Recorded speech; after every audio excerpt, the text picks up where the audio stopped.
بسم اللہ الرحمن الرحیم۔ ناظرین، آج کی اس ویڈیو میں آپ کو حضور صلی اللہ علیہ وسلم کے بچپن اور جوانی کے چند دلچسپ واقعات سنائیں گے۔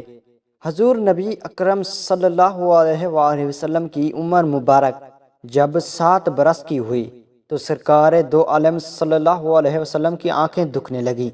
اللہ اکبر۔ آپ صلی اللہ علیہ وسلم کے دادا حضرت عبد المطلب نے آپ کا بڑا علاج کرایا مگر سرکار کی آنکھیں ٹھیک نہیں ہوئیں۔ حضرت عبد المطلب بڑے پریشان تھے کہ اب کیا کیا جائے۔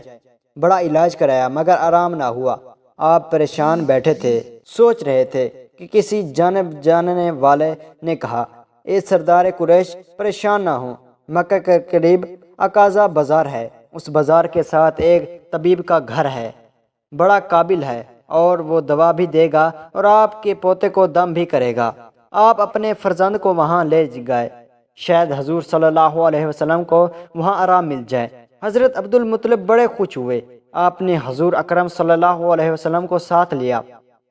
اس طبیب اس راہب کے پاس تشریف لے گئے۔ جب راہب کے مکان پر پہنچے تو مکان کو بند پایا۔ آوازیں دی، لوگوں نے کہا کہ ابھی دروازہ بند ہوا ہے، اب 1 سال کے بعد پھر کھلے گا، اب تو کھلنا مشکل ہے۔ عبد المطلب مایوس ہو گئے۔ اب کیا ہوگا کہ فوراً ہی عبادت خانہ میں زلزلہ آ گیا۔ نزدیک تھا کہ عبادت خانہ گر جائے اور راہب دب کر مر جائے۔ جلدی سے راہب گھبرا کر باہر نکل آیا، حیرت سے چاروں طرف دیکھتا اور کہتا تھا، آج کون یہاں آیا ہے جس کی تعظیم کے لیے عبادت خانہ سجدہ کرتا ہے، جن کی زیارت کی خوشی میں مکان جھومتا ہے، جن کے خوف سے لرز رہا ہے۔ جب حضور صلی اللہ علیہ وآلہ وسلم پر نظر پڑی تو گھبرا کر بولا، عبد المطلب، تم اس بچے کو نہیں جانتے کہ یہ کون ہے؟ یہ دنیا جہاں کا نبی، گناہگار کا شفیع ہے۔ اگر میں اپنے عبادت خانہ سے باہر نہ آتا تو فوراً آدھا بن کر مر جاتا۔ اے عبد المطلب، ان کی حفاظت کرو، ان کے دشمن اکثر یہودی ہیں۔ حضرت عبد المطلب نے فرمایا کہ اے راہب، میرے بچے کی آنکھیں دکھتی ہیں، سنا ہے تم آنکھوں کا علاج کرتے ہو۔ راہب نے کہا، کیا مطلب؟ تم اس طبیب کو مریض اور بیمار کے پاس لائے ہو؟ یہ فرزند جہاں بھر کا طبیب جہاں کے لیے شفا ہے، اس کا منہ خزانہ ہے، شفا اور بقا ہے۔ عبد المطلب، ان کا علاج اور ان کی دوا ان کے پاس ہے، تم ان کے منہ کا لاب ابھی ان کی آنکھوں میں لگاؤ۔ یہ سن کر عبد المطلب نے آپ کے منہ کا لاب آپ کی آنکھوں میں لگایا۔ لاب کا لگانا تھا یا مرض کے لیے شفا کا بہانہ تھا؟ یہی لاب آپ کا علاج بنا۔ جیسا کہ ہجرت کے موقع پر غار سور میں حضرت ابو بکر صدیق رضی اللہ تعالیٰ عنہ کو سانپ نے کاٹ لیا تھا تو آپ صلی اللہ علیہ وآلہ وسلم نے اپنا لاب دہن لگایا تھا۔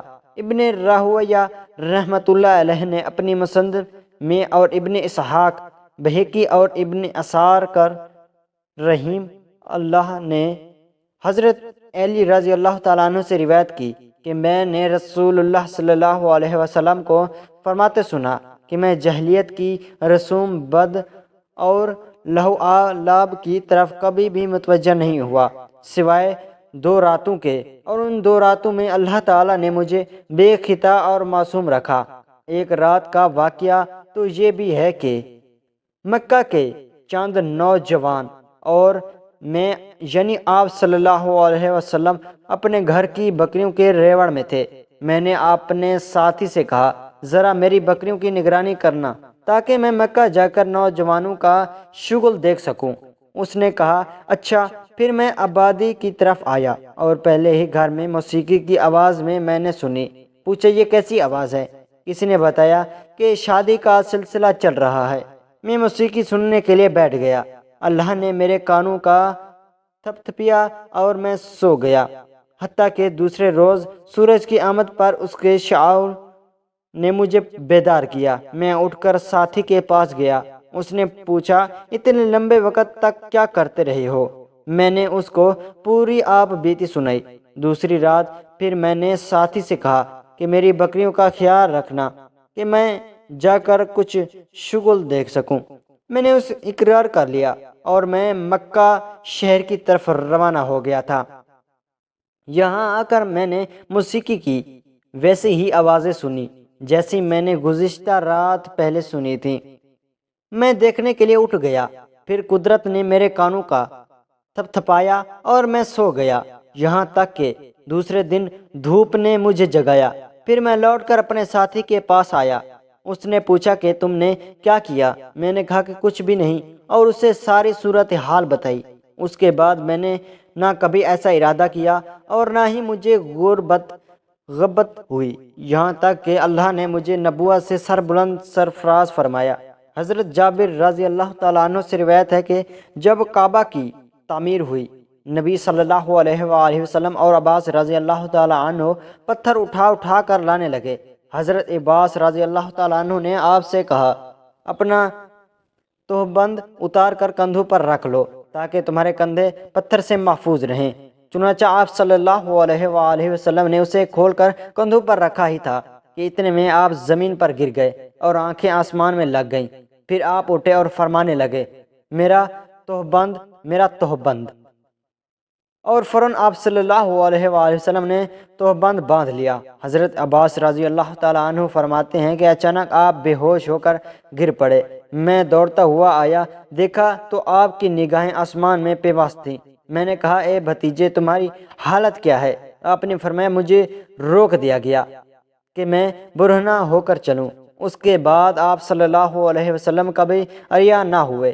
حضرت عباس کہتے ہیں، میں نے آپ کی بات نوٹ کر لی، یعنی کہ اس کے بعد آپ کبھی عریاں نہیں ہوئے، حالانکہ اللہ نے آپ کی رسالت کا اظہار کر دیا۔ ناظرین، ایسی کہانیاں دیکھنے کے لیے ہمارے چینل کو سبسکرائب کریں۔ شکریہ۔